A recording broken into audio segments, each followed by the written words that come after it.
श्रीनाथ जी, गुरु गोरखनाथ जी के चरणों में आदेश आदेश आदेश। महामाई महाकाली भैरव बाबा, भगवान दत्तात्रेय जी, नवनाथ 84 सिद्धों के चरणों में आदेश आदेश आदेश। अलख निरंजन, हर हर महादेव। आज बात करते हैं बुधवार की 9 अगस्त श्रावण अधिक माह कृष्ण पक्ष की आज नवमी तिथि रहेगी। आज सूर्य उदय का टाइम सुबह को 5:46 पर होगा, जबकि सूर्यास्त शाम को 7:06 पर होगा। विक्रमी संवत 2080 में आज अभिजीत मुहूर्त का कोई भी समय दिखाई नहीं दे रहा, जबकि राहु काल 12:26 से दोपहर 2:06 तक रहेगा। दिशा शूल उत्तर दिशा की रहेगी। यह राशिफल आपकी चंद्र राशि के आधार पर है।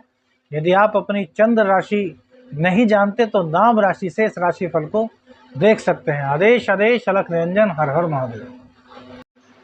कन्या राशि, देखिए चंद्रदेव पर ही है पूरा का पूरा राशिफल निर्धारित होता है। तो आज जो चंद्रदेव हैं वो शुक्र देव की राशि में सुबह के समय अपना गोचर करेंगे और शुक्रदेव उल्टे चलते हुए आपके कर्क राशि में पधार चुके हैं। तो संबंध देखिए पहले कहाँ कहाँ का बना, केवल शुक्र और चंद्रमा के कारण। तो भाग्येश का, धनेश का और एकादशेश का संबंध बन गया। वही जो प्रातः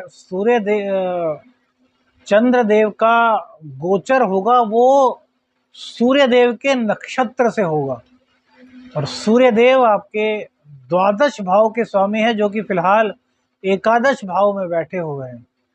तो यहाँ पर द्वादश भाव भी आपके ऐड हो गए। अब चंद्रदेव नवम भाव में बैठ करके आपके अष्टम स्थान को देखेंगे, जिसके स्वामी मंगल देव 12वें स्थान में बैठे हुए हैं बुध के साथ, आपके लग्नेश के साथ। पराक्रम को यहाँ चंद्रदेव बढ़ाने का कार्य करेंगे। और वहीं जो शुक्रदेव है वो शुक्रदेव और सूर्यदेव आपके पंचम भाव को देखेंगे। तो कितने भाव जुड़े? सबसे पहले बात करें तो द्वितीय भाव जुड़ गया, उसके बाद तृतीय भाव जुड़ गया, फिर पंचम भाव जुड़ गया, 9वां भाव जुड़ गया। लग्न के बाद कर्मेश जुड़ गए, आपके 10वां भाव, 11वां जुड़ गया और 12वां जुड़ गया। तो एक साथ कई भावों का कनेक्शन हुआ। अब इन कनेक्शंस का क्या क्या असर आपकी ज़िंदगी पर होगा, इसी के बारे में चर्चा करेंगे। हमने कहा था कि कुछ लोग आपको प्रपोज कर सकते हैं, तो कई लोगों के कमेंट्स प्राइवेट हमारे जो व्हाट्सएप मैसेज होता है उस पर आया कि आपने सही कहा था, और दोनों ने स्वीकार भी कर लिया। तो ये बहुत अच्छी बात है भाई, स्वीकार होना चाहिए। प्रेम, इश्क, मोहब्बत जीवन में होनी चाहिए,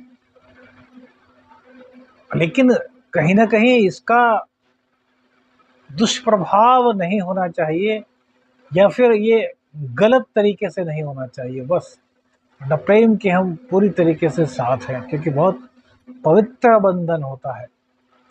अब चंद्रदेव जब आपके शुक्रदेव की राशि में आकर के बैठेंगे तो भैया कई दिनों से जो आपकी रुक रुक कर इनकम की दिक्कत थी उसको ये दूर करने का पूर्ण रूप से प्रयास करेंगे। शुक्रदेव की कृपा के साथ साथ चंद्रदेव की कृपा मिलने से आपको भाग्य का साथ मिलेगा, और भाग्य का साथ मिलेगा तो जिन लोगों को अभी तक इनकम के लिए काफ़ी तरसना पड़ रहा था उन लोगों को भैया अब इनकम प्राप्त करने में ज़्यादा दिक्कत नहीं होगी, अर्थात धन का आगमन आपके जीवन में होगा। वहीं चंद्रदेव की कृपा से जो भाग्य भाव से आपका संबंध जुड़ा है वो एक राजयोग का निर्माण करता है। जब भी एकादशेश नवम भाव में बैठते हैं और किसी तरीके से द्वितीय भाव से उनका संबंध जुड़ जाता है तो परिस्थितियां एकाएक चेंज हो जाती हैं। अब देखिए बहुत से लोग कहते हैं कि गुरुजी हमारा तो अभी तक भला नहीं हुआ, बहुत से लोगों ने कहा है कि हमारा भला हुआ है, हमारा टाइम चेंज हुआ है। तो देखिए इस चीज का सबको अलग अलग हम रिप्लाई नहीं कर सकते। लेकिन इस मंच के माध्यम से आपको बताएं उन लोगों के लिए जो लोग कहते हैं कि हमारा अभी तक भला नहीं हुआ, तो आप अपनी कुंडली को देखिए, आपकी कुंडली में परिस्थितियां अलग तरह की से खराब चल रही होंगी। हो सकता है आपकी मार्केश की दशा चल रही हो, या किसी बुरे ग्रह की दशा चल रही हो, या अच्छे ग्रह की दशा चल रही है तो उसमें किसी ऐसे ग्रह का प्रतंत्र चल रहा हो जो छठा हो, आठवां हो, 12वां हो, या फिर साढ़े साथी, या फिर ढैया, या फिर जिसकी दशा चल रही है उस दशा, उस का जो स्वामी है उसका नीच राशि में होना, पीड़ित होना, या फिर कुंडली में किसी तरह का कोई पितृ दोष। बहुत सारे दोष होते हैं जिनके कारण गोचर अच्छा हो तब भी लाभ नहीं मिल पाता। तो उन चीज़ों का आपको विश्लेषण करना चाहिए और उन चीज़ों का आपको उपाय करना चाहिए, तो लाभ आपके साथ भी होगा। क्योंकि गोचर क्या है कि ग्रहों की वर्तमान स्थिति को बताता है, लेकिन जब आपने जन्म लिया है तो उस समय क्या परिस्थिति थी, उस परिस्थिति के अनुसार आपकी क्या दशा चल रही है, इस पर बहुत कुछ डिपेंड करता है।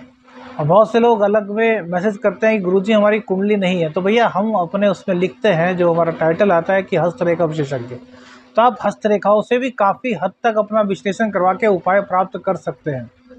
और माँ लक्ष्मी की साधना तो हमने बताया है कि कराएंगे, एक विशेष साधना कराएंगे 9 दिन की। वो लोग अपना रजिस्ट्रेशन कराना शुरू कर दें, अपनी दक्षिणा वगैरह जो है वो भेज दें, क्योंकि भैया वो फ्री में नहीं हो सकता, उसके लिए सामान बहुत कम चाहिए। ये समझिए कि 100-200 रुपए के सामान में ही वो पूर्ण साधना हो जाएगी, मंदिर में होगी। जिनके पास 5-6 घंटे का टाइम होगा वो लोग उस साधना को कर सकते हैं, लेकिन दरिद्रता आपके जीवन से समाप्त हो गया। बहुत से लोग कहेंगे क्या हम राजा बन जाएंगे? नहीं भैया, जिसके भाग्य में जितनी तगड़ी दरिद्रता है उतना ही उसे लाभ होगा। जैसे कोई बिल्कुल ही शून्य पे है तो वो 20% पे पहुंच जाएगा, कोई 50% पे है तो वो 70% पे पहुंच जाएगा, कोई 90% है तो वो 100 पे पहुंच जाएगा। अब कोई जीरो है उसको कहे कि 100% पे पहुंच जाएगा, उसका महाधनी योग बन जाएगा, तो ऐसा नहीं होगा। 0% से निकल करके 10% पे, 20% पे आ जाएगा, उसकी जितनी जरूरतें हैं वो पूरी होने लगेंगी। क्योंकि भाग्य में अगर महाधनी बनना नहीं लिखा तो नहीं बन सकते।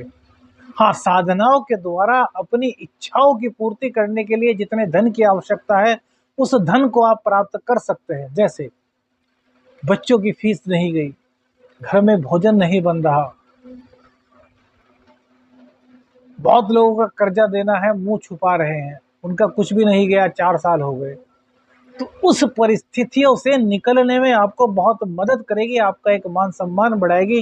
जितने आपके रोजमर्रा के जो आपकी आवश्यकताएं हैं उनके लिए धन की आवश्यकता होगी वो होगा, और उससे आपका पूरा, सपोज कीजिए 1%, अब बोल तो ऐसा हुआ ही नहीं है, लेकिन हम कहते हैं रेयर चीज, क्योंकि अपवाद हर चीज का है, होता है किसी वजह से कि आप 0 पर हैं और आप 10-12% पर पहुंच गए और आपको लगता है कि यार अभी कम है, तो एक बार फिर साधना कर लीजिए, 20 से 22 पर पहुंच जाएंगे। लेकिन इसका मतलब यह नहीं कि हर 9वें दिन आप साधना करेंगे आप सोचेंगे महाधनी बन जाएंगे, नहीं भैया, वो भाग्य से मिलता है। ये तो सिर्फ आपके दुखों को दूर करने के लिए, आपके संकटों को दूर करने के लिए यह यक्ष और माँ लक्ष्मी की, महादेव की साधना है जो कि आपकी दरिद्रता का निवारण करेगी। बात करते हैं शुक्रदेव की, तो शुक्रदेव के कारण, शुक्रदेव आपके भाग्येश और धनेश हैं, तो धन का आगमन होगा। जिससे धन को आने में अब तक रुकावट आ रही थी वह रुकावट आपकी दूर होगी, आपके पास धन की प्राप्ति होने लगेगी। आपके पास रोजगार नहीं था तो अब भाग्य की बदौलत आपको रोजगार मिलेगा, क्योंकि आपकी अर्निंग होनी है।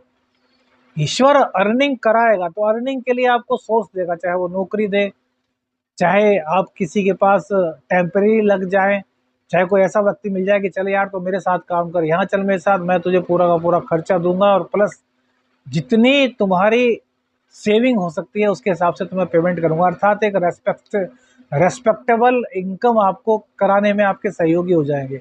तो यह शुक्रदेव आपको यहाँ वरदान देंगे। लेकिन चूंकि कर्मेश 12वें स्थान में बैठे हैं इसलिए खर्चा आपका लगातार कुछ न कुछ बना रहेगा, तो इसके लिए गणपति जी की आराधना करनी आपको बहुत जरूरी है। प्राइवेट जॉब वालों को जॉब में कहीं ना कहीं दिक्कत होगी, लेकिन अब भाग्य की बदौलत उनकी दिक्कत कम हो जाएगी। जिनके पास जॉब नहीं थी या जिनकी अब 5-7-10 दिन में जॉब छूटी है, उनके भी जॉब मिलने के चांसेस मिल जाएंगे। हो सकता है उनको जहाँ से उनकी जॉब हटी है वहीं से उनको बुला लिया जाए, लेकिन फिर भी जॉब को लेकर के आपको दिक्कत रहने वाली है। अब बिजनेस में भी यही बात है, बिजनेस में हल्का सा नुकसान था आपको जो आपको उठाना पड़ा, लेकिन अब बिजनेस में लाभ होगा। लेकिन बैठे बैठाए लाभ हो जाए ऐसा संभव नहीं, क्योंकि बुध देव 12वें स्थान में चले गए हैं। कर्मेश का भाग्य स्थान में जाओ, 12वें स्थान में जाना कहीं ना कहीं विदेश से आपकी इनकम को प्रेरित करता है, लेकिन लग्नेश भी है वो, तो लग्नेश का 12वें स्थान में जाना आपके लग्न का कहीं ना कहीं व्यय करता है, आपकी योग्यताओं का कहीं ना कहीं व्यय करता है, आपकी जो प्रतिभा है, जो आपका काम करने का तरीका है, उसको कहीं ना कहीं व्यय करता है। तो एक्स्ट्रा एफर्ट्स आपको करने होंगे, उसके बाद में आपको सब चीज़ों की प्राप्ति हो रही है। अब वो 7-8 दिन से जो दिक्कत चल रही थी, खींचतान चल रही थी, उस तरह की दिक्कत आपको नहीं मिल रही। अब सूर्य और शुक्र का साथ, तो यह कहीं ना कहीं कई लोगों से संबंध बनवा सकता है। होता है ना कि आप किसी से बहुत प्यार करते हैं, ठीक है, लेकिन आप सोचते हैं कि यार उसने भी मेरे को मुस्कुरा कर देखा, तो क्यों ना उससे भी बात की जाए। तो यही वाला अट्रैक्शन सूर्य और शुक्र के साथ होगा। भैया सूर्य और शुक्र की मित्रता नहीं है, तो यहाँ पर यह दिक्कत तो आपको होगी, क्योंकि दृष्टि पंचम भाव पर है। वहीं यदि आपके वर्क प्लेस पे कोई महिला है वो आपकी मदद कर रही हैं, तो मेरा कहने का मतलब यहाँ महिलाओं से इसलिए है क्योंकि शुक्र की बात हो रही है। दोनों के लिए बात पूरी तरीके से है, महिला हो चाहे पुरुष। यदि आप किसी विपरीत लिंगी के प्रति आकर्षित होते हैं और उसका कुछ फ़ायदा उठाना चाहते हैं, तो आपको बदनामी का सामना भी करना पड़ेगा, क्योंकि सूर्य देव यहाँ पर बैठे हुए हैं।